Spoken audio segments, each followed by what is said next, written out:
pass on second and medium. Now it's third.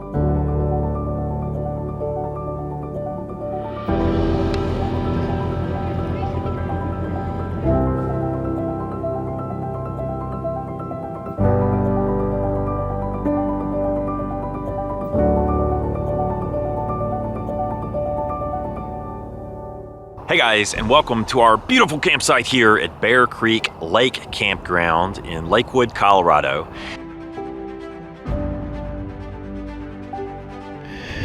So here's a look at our campsite at Bear Creek State Park here in beautiful Colorado. You can see we have a very large, spacious site located right at the end of this loop. Not a lot of tree coverage around here, which is good for Starlink, not so good for shade or wind. So it's kind of a windy day, but we have a large, spacious site of chert with a picnic table and fire pit tucked away towards the back of the site. And this site has electrical service only, no water or sewer, although there is a dump station and fresh water available on the property. Overall, a really beautiful little site. You know, not the most private in the world, but I will take this over most RV parks any day. For this site, we are paying $35 a night. There's some pretty interesting campground rules in this place. For example, alcohol is limited to 6% and it must be beer only. Sorry, Jesus. No turning water into wine in this campground. You know what time it is? It's bone tool time.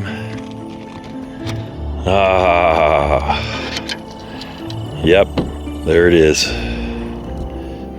So you don't want to use a screwdriver or metal on your glass. It could cause some damage. That's why you need one of these. I know where you could buy one. It's about 66 degrees right now. The air is crisp and dry, and it's just totally pleasant to be outside. This is our first time staying at this particular state park. I can tell it's popular with cyclists. Here's the view from the master suite.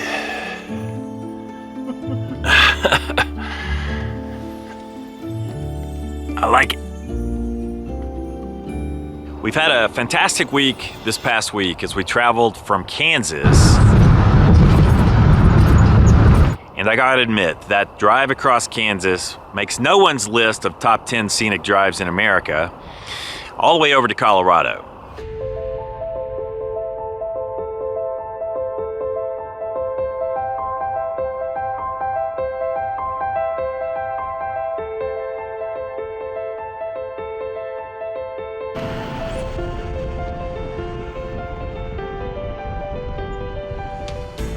We ventured first into Colorado Springs, where we attended an Air Force Falcons football game.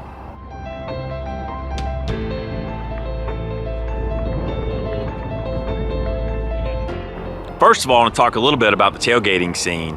RV parking was included in the price of our ticket, which was very nice. So we were able to pull our RV rig up and park in a grassy field located next to the stadium. And in the hours before kickoff, we were able to just hang out, relax, and enjoy ourselves. And this kind of represents RV life at its best. Ready? Boo. You know, when we first bought our Airstream, we really thought we would be taking it to lots of different football games. But the truth is, some of these schools, football has gotten so big and is so popular that it's more and more difficult to park your RV anywhere near the stadium. I get a kick. I get one kick. Who wants it? Me. Oh, I got it too. I have to say, I really like being able to park so close to the stadium and just hang out and tailgate. Very relaxing, enjoyable way to spend those moments before game time. Then shortly before kickoff time, of course, we ventured over to the stadium to watch the game. Flight Rider, led by their Director of Operations, Cadet Major Sierra Lindor from Bedford, New Hampshire. Yep. You know, truthfully, I had an emotional reaction walking into this stadium, unlike any other I've ever experienced attending a football game.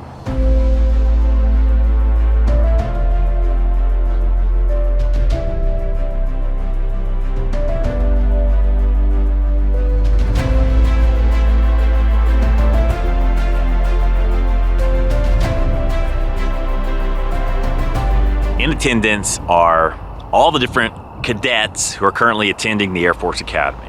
Now, I don't know all of the details exactly, but it's my understanding that every cadet who is attending Air Force Academy has pledged 5 years of service in the Air Force after they graduate the academy.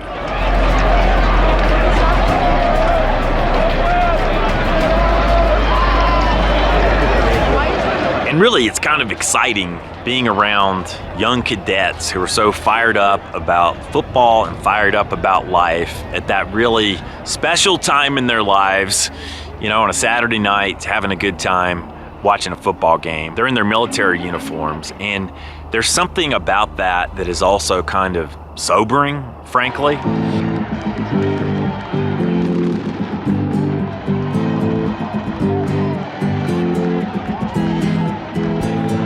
They have a mascot, which naturally is a falcon. They have a real falcon mascot.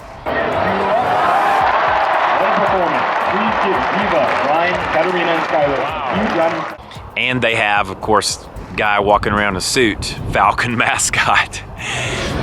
Hey, awesome, thank you. One thing that really stands out about the game to me, absolutely the best flyover before the game that I've ever experienced. Flyovers are when airplanes and aircraft make a low pass over a packed football stadium.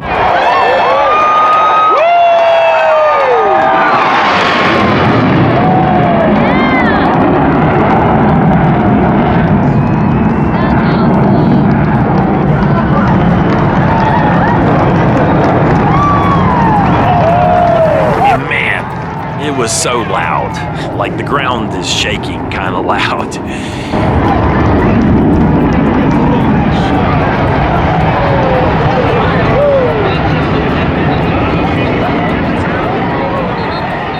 It's interesting, isn't it, the amount of military language that surrounds football, and I guess conversely, some football language is found in the military.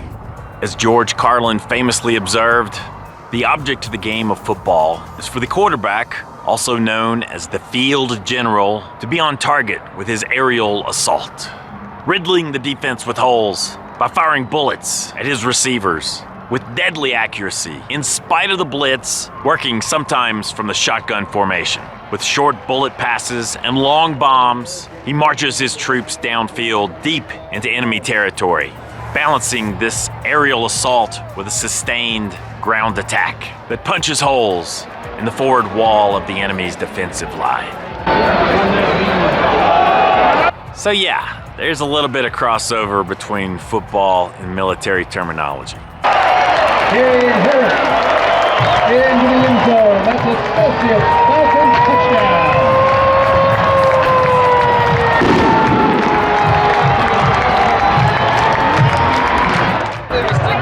As always, you gotta have the stadium nachos with orange cheese. Depends on how hungry you are.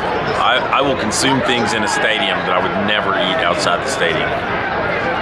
And inside the stadium, which is already a beautiful stadium, and it's my understanding they are making renovations to the stadium, so it's going to be even better in the years to come. But inside the stadium, they have different military campaigns memorialized. For example, Desert Storm. For example, Linebacker 2. Now, who out there remembers Linebacker 2?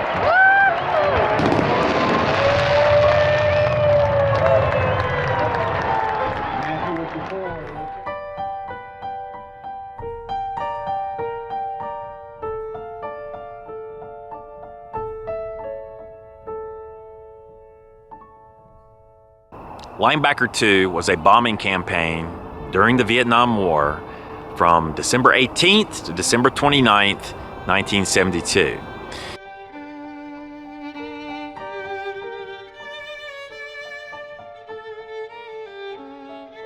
And back then, the bombing technology was not so precise. A lot of civilians got hit with bombs. And those of you out there who are military buffs can just go out and read about the details of Linebacker 2. So where am I going with this? Well, earlier this year, Christy and I went to Vietnam, as I mentioned before on this channel. And while we were in Vietnam, we went to Hanoi. Hanoi was heavily bombed during the Linebacker 2 campaign. And again, we're going back 50 years in time to this specific bombing campaign. But frankly, a lot of people were killed during this campaign. Well, I don't want to get too heavy here into the details of Operation Linebacker 2 in the Vietnam War. That's probably a little much for this particular video. I just want you to know that when we were in Vietnam, especially in North Vietnam, we really received nothing but warmth and generosity and friendliness everywhere we went. This mirror is to keep evil spirits away. And many homes will have a mirror like this in the front. So when the evil spirits approach, they see more evil and they back off. Okay. Một, hai, ba, Hai, ba, zo. Bye, bye, zo.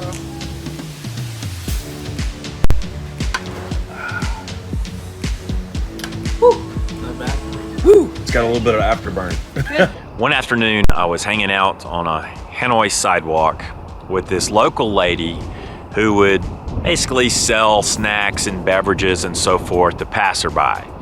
And I went over there, and it was 5 o'clock somewhere, so I cracked open a beer and was hanging out talking to this lady. This lady did not speak any English, but I was using a translate app.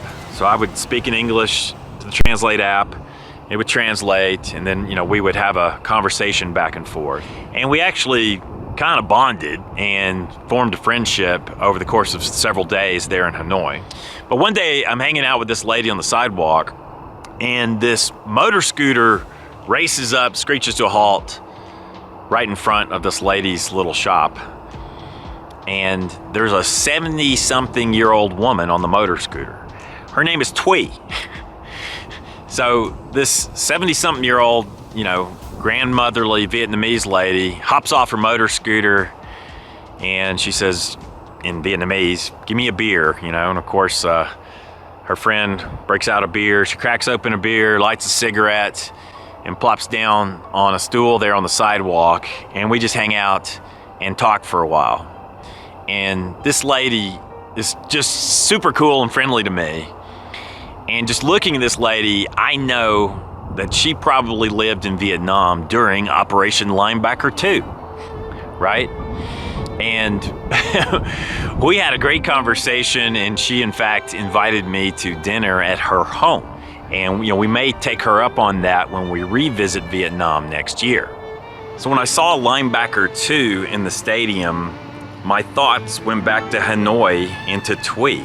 And that made me a little bit emotional. So who knows, maybe next year we will see more of Thuy on this channel.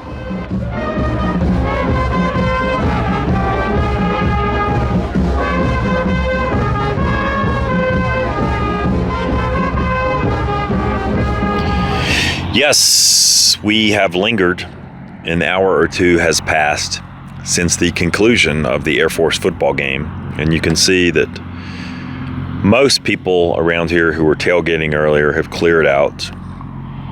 And much to the credit of the Air Force Academy, we have been allowed to relax and enjoy just a little of this time after the game. And in a way, that's kind of what makes RV travel so wonderful, and having an RV at a game so wonderful. You can just step out of the stadium, get into your RV, and enjoy the comforts of home for a little while before having to move on to your next destination. Although we could not camp overnight outside the stadium, We had a very relaxed process getting out of there. We just waited till all the traffic cleared out, and then we rolled our rig off the property. Yep. We're visiting somewhere. Yeah, absolutely. It's reality. Right.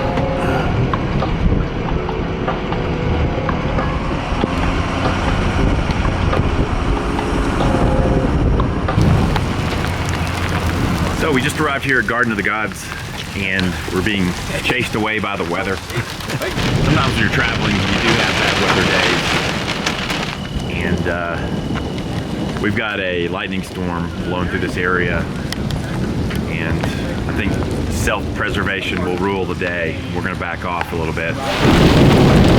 Those people are crazy to be getting out and going out there.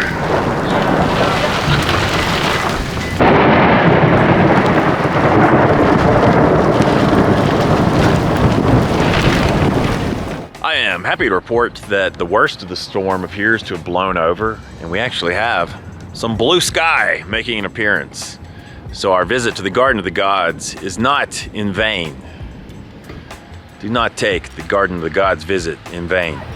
In a nutshell, Garden of the Gods is kind of like a patch of Utah red rock sprang up in Colorado Springs. So it's a really beautiful environment, set against the backdrop of lush, green Colorado mountains.